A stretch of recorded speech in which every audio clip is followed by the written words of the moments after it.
Pemirsa, proses evakuasi pencarian korban runtuhnya bangunan Pondok Pesantren Al-Qazini Sidoarjo, Jawa Timur masih terus dilakukan. Diduga masih ada puluhan santri yang masih terjepit.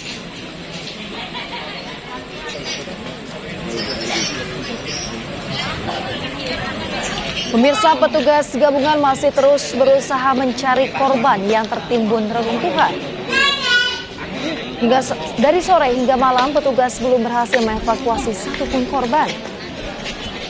Sejak sore belum terlihat ambulans yang keluar maupun masuk ke lokasi pencarian. Proses evakuasi akan terus dilakukan selama 24 jam hingga semua korban berhasil ditemukan. Dari sebanyak 102 santri menjadi korban, 99 santri selamat, sementara 3 orang meninggal dunia. Korban pun dirawat di 3 rumah sakit, yakni RSUD Sidoarjo, RS Delta Surya, dan Rumah Sakit Islam Siti Hajar.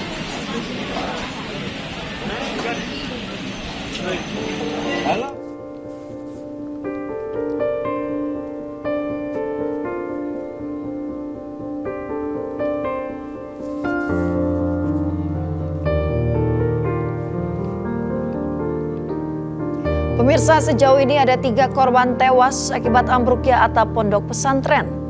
Pertama, Muhammad Masudul Haq berusia 14 tahun, asal Surabaya, Jawa Timur. Yang kedua, Muhammad Soleh berusia 22 tahun, asal Bangka Belitung. Yang ketiga, Alvan Ibrahim Mafik berusia 14 tahun, asal Bangkalan, Jawa Timur.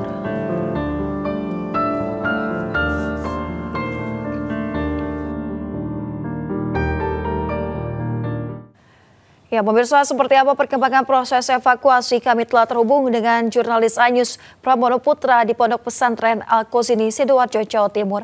Selamat pagi, Pramono. Sejauh ini berapa korban yang telah berhasil evakuasi oleh petugas? Ya, baik, selamat pagi Yasmin dan selamat pagi pemirsa. Saat ini saya berada di posko Basarnas yang berada tidak jauh dari Pondok Pesantren Al-Qazini di Buduran, Sidoarjo.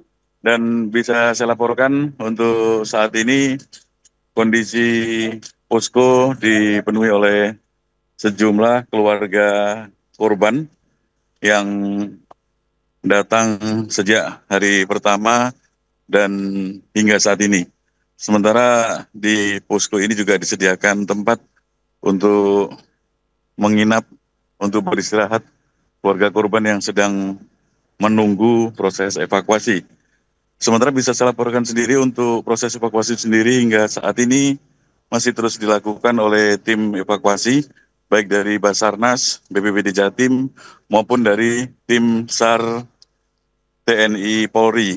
Dan memang meski informasinya kemarin berhasil ditemukan sejumlah korban di bawah reruntuhan, namun hingga Rabu dini hari tadi belum ada korban yang dievakuasi dari lokasi runtuhnya bangunan di Pondok Pesantren Al-Qazini Buduran, Sidoarjo.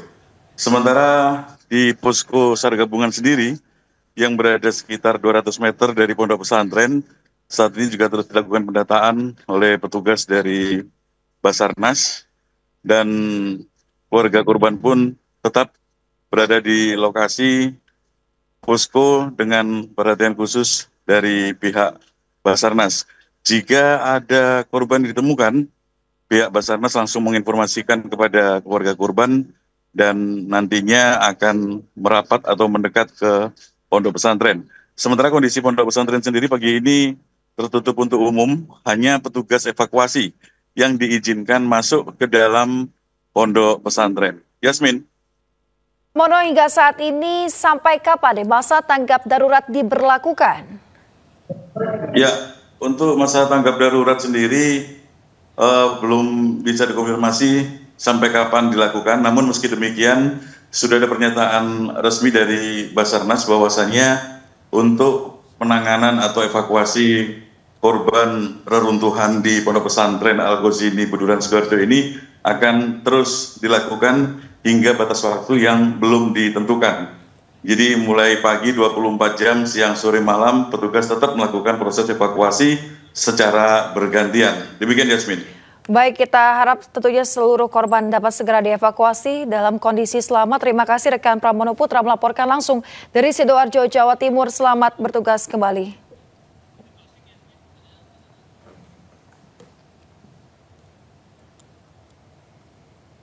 Pemirsa, upaya evakuasi korban runtuhnya bangunan Ponpes Al-Kozini masih terus berlangsung. Petugas menduga banyak korban runtuhan bangunan Ponpes yang masih hidup.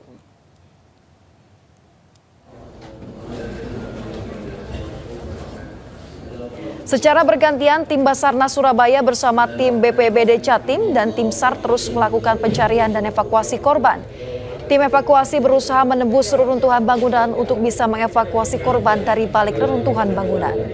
Untuk memudahkan proses evakuasi, sejumlah santri dan tim evakuasi melakukan sterilisasi. Tim evakuasi optimis masih banyak korban yang masih hidup yang masih terjebak di bawah reruntuhan.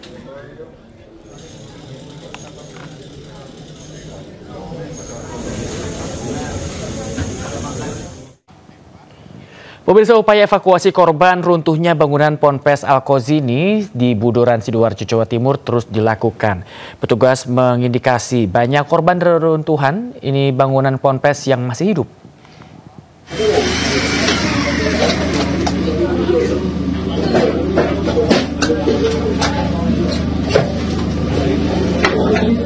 Proses evakuasi korban runtuhnya bangunan Ponpes Al-Kozini di Budoran, Sidoarjo, Jawa Timur dilakukan hingga Selasa dini hari. Tim gabungan bekerja tanpa henti sepanjang malam dengan dukungan alat khusus. Satu persatu korban berhasil diselamatkan di bawah reruntuhan gedung pondok pesantren hingga malam hari. Meski demikian, diduga masih ada korban lain yang terjebak di bawah reruntuhan. Izin, ini kami dengan tim SAR gabungan dan Basarnas sedang. Material reruntuhan yang menimbun akses menuju posisi korban memaksa tim gabungan harus membuka jalan secara bertahap dan hati-hati. Setiap langkah evakuasi harus memperhitungkan kondisi struktur bangunan yang rentan. Sementara untuk memudahkan proses evakuasi, tim gabungan mensterilkan lokasi evakuasi. Yusuf, umurmu berapa? 16 tahun. Apa yang luka? Nggak ada. Ya? Nggak ada ya, cuma perut kecepet ya? Ya, di sebelah kiri, Jus. Ya. Haikal? Ya. Kamu yang sakit apa, Nak? Semuanya sakit. Semuanya sakit. Oke, semangat ya. Sabar ya. Sabar. Untuk memastikan kondisi para korban, petugas mencoba memanggil dan menyemangati para korban yang terjebak di bawah reruntuhan. Hal tersebut dilakukan petugas agar para korban tidak panik. Proses evakuasi ini mengerahkan lebih dari 25 unsur tim SAR gabungan dari berbagai instansi. Personel yang terlibat berasal dari Basarnas, BPBD, TNI Polri, Damkar, PMI, relawan Ormas, hingga relawan masyarakat. Tim Liputan iNews melaporkan. Pemirsa, sebanyak 102 santri berhasil dievakuasi dari bangunan musola yang ambruk di Pondok Pesantren Al-Kozini, Sidoarjo, Jawa Timur. Dari jumlah tersebut, 91 diantaranya melakukan evakuasi mandiri dan 11 lainnya dievakuasi oleh tim SAR.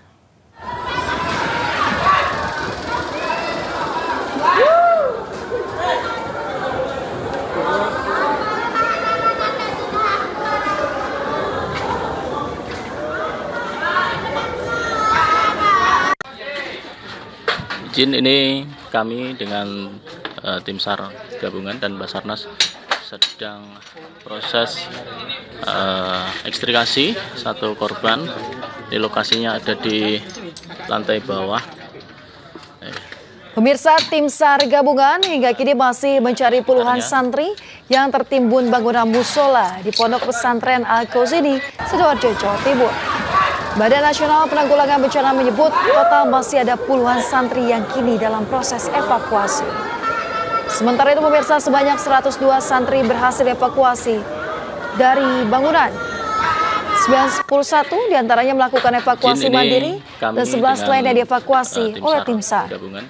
Santri yang berhasil dievakuasi dirawat di 3 rumah sakit, yang RSUD Sidoarjo, Rumah Sakit Tata Surya, dan Rumah Sakit Islam Siti Hajar. Lantai bawah.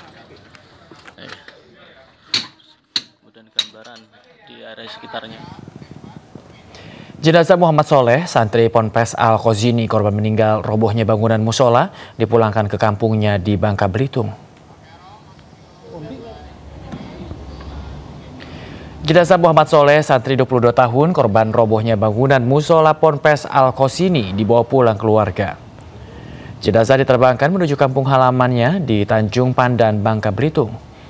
Korban sempat mendapatkan perawatan di RSUD RT Notopuro, namun nyawanya tidak dapat diselamatkan karena kondisi luka yang cukup serius.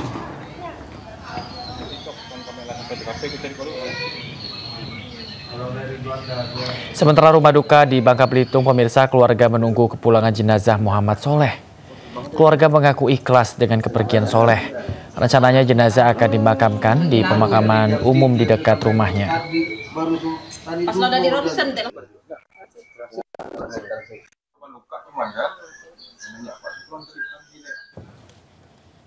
Pemirsa, duka cita mendalam dirasakan warga dan keluarga santri di Bangkalan, Jawa Timur yang menjadi korban ambruknya musola pondok pesantren di Sidoarjo. Korban langsung dikebumikan di kampung halamannya setelah sempat disolatkan di rumah duka.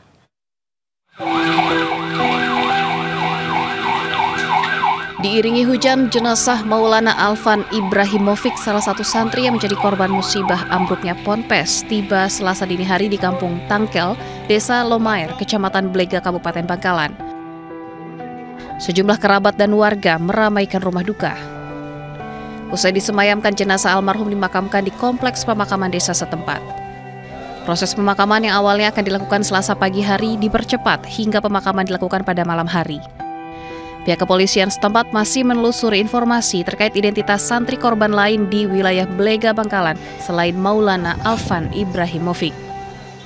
Untuk yang saya dapat informasi itu, yang di Lomair itu ada satu, terus informasinya lagi ada salah satu desa, cuman tidak hanya mengalami luka-luka aja. Almarhum Maulana Alvan Ibrahimovic, 14 tahun, adalah santri yang baru masuk ke Pondok Pesantren Al-Qozini, Buduran, Sidoarjo 4 bulan lalu. Ia merupakan putra pertama dari pasangan Rizal Maulana dan Siti Wardah. Dari Bangkalan, Jawa Timur, Taufik Syahrawi, iNews melaporkan. Kunjungi Pondok Pesantren Al-Qozini di Sidoarjo, Jawa Timur, Menteri Agama RI Nasaruddin Umar meminta insiden runtuhnya bangunan di Ponpes Al-Qozini sebagai pembelajaran bersama. Selain melihat kondisi bangunan yang ambruk, Menak juga melihat kondisi keluarga korban di posko yang terletak sekitar 300 meter dari bangunan Ponpes yang ambruk. Menak menegaskan kasus ambruknya bangunan di Ponpes Al-Qozini ini bisa menjadi pembelajaran bersama agar kasus serupa tidak terjadi lagi di ponpes lainnya di Indonesia. Kementerian Agama akan memberikan perhatian khusus terhadap kondisi bangunan pondok yang ada saat ini. Ini pembelajaran buat kita semuanya, terutama di lingkungan pondok pesantren. Betapa perlunya kita, insya Allah kami juga nanti dalam Menteri Agama akan memberikan perhatian khusus tentang Sementara itu, pemirsa, Kepala Basarnas Marsikal Madya TNI Muhammad Syafi'i menyatakan sebanyak 102 santri menjadi korban runtuhnya bangunan Ponpes Al-Qozini.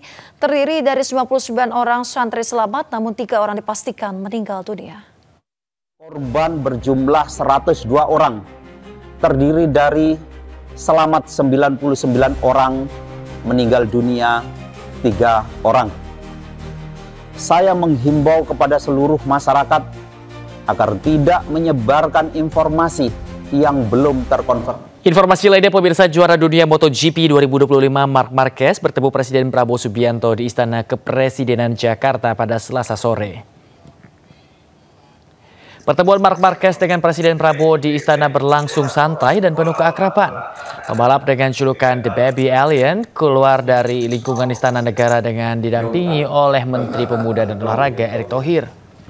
Sebelum meninggalkan istana, Marquez menyebut senang bisa kembali ke Indonesia dan penampilannya di Grand Prix Mandalika pada akhir pekan ini akan menjadi penampilan perdana dirinya setelah meraih gelar juara di Jepang. Kedatangan Marquez untuk GP Mandalika juga dipandang pemerintah sebagai momentum untuk membangun sport tourism. So hello everybody. I'm super happy to be back here in Indonesia after being world champion just 3 days ago, and will be the first GP, first circuit after being champion, and I will try to enjoy it a lot. I know that we have a lot of fans here, and it's the best circuit and the best country to enjoy it. So let's see. Ya, alhamdulillah tadi Bapak Presiden sudah bertemu juara dunia Marc Marquez. Dia menyampaikan Marc kepada Bapak Presiden, ini sebuah kehormatan bisa ketemu Bapak Presiden. Dan kita lihat dia Indonesia dalam membangun sport tourism ini sangat-sangat dibutuhkan ke depan. Dan ini menjadi bagian tadi pembangunan juga tidak hanya sport tetapi juga tentu. Pemirsa, sejumlah kru dan pebalap MotoGP mulai tiba di Lombok, Nusa Tenggara Barat jelang MotoGP Mandalika 2025. Ya, mulai dari Marco Bezzecchi hingga Pecco Bagnaia disambut antusias penggemar dan disambut dengan ritual adat Lombok, pemirsa. Namun pemirsa, informasi ini sekaligus penutup iNews pagi hari ini. Temukan informasi-informasi terbaru lainnya di www.inews.id dan jangan lupa cuplikan tayangan berita iNews dapat Anda saksikan kembali di kanal YouTube @officialinews. Mewakili kerabat kerja bertugas, saya Bayu Pradana.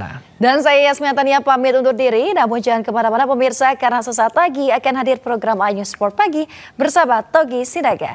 Terima kasih atas kebersamaan Anda, selamat pagi dan sampai jumpa.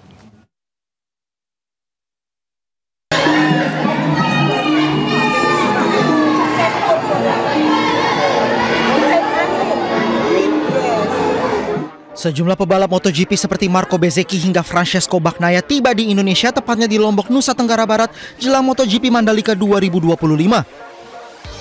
Setibanya di Lombok, mereka langsung disambut para penggemar.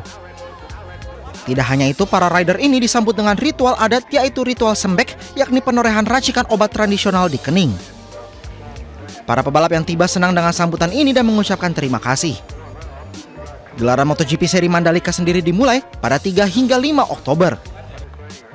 Dari Lombok, Nusa Tenggara Barat, Emma Widiawati, iNews melaporkan.